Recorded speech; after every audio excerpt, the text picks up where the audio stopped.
Você sabia que a psicologia é uma das poucas ciências com certidão de nascimento?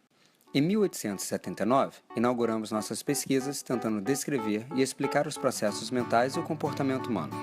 Hoje, sabemos como as funções psíquicas funcionam, entendemos sobre o tratamento de psicopatologias e conseguimos usar nossa ciência para o bem-estar das pessoas e da sociedade em geral. Porém, a psicologia no Brasil não recebe a valorização que deveria.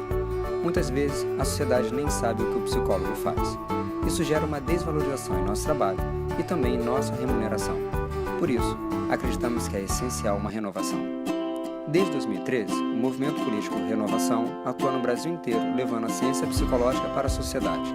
Nós, da Renovação, acreditamos que deva ser papel do Conselho Federal de Psicologia tanto tornar nosso conhecimento mais acessível, como proporcionar uma real orientação e capacitação dos psicólogos.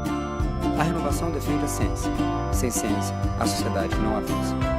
A Renovação faz política sem partidos. Queremos transparência e neutralidade. Por fim, a Renovação defende que o nosso conhecimento deva ser sempre aplicado para o bem-estar social. Nós, psicólogos, sempre fomos treinados a ouvir. Porém, esse é o momento em que devemos falar.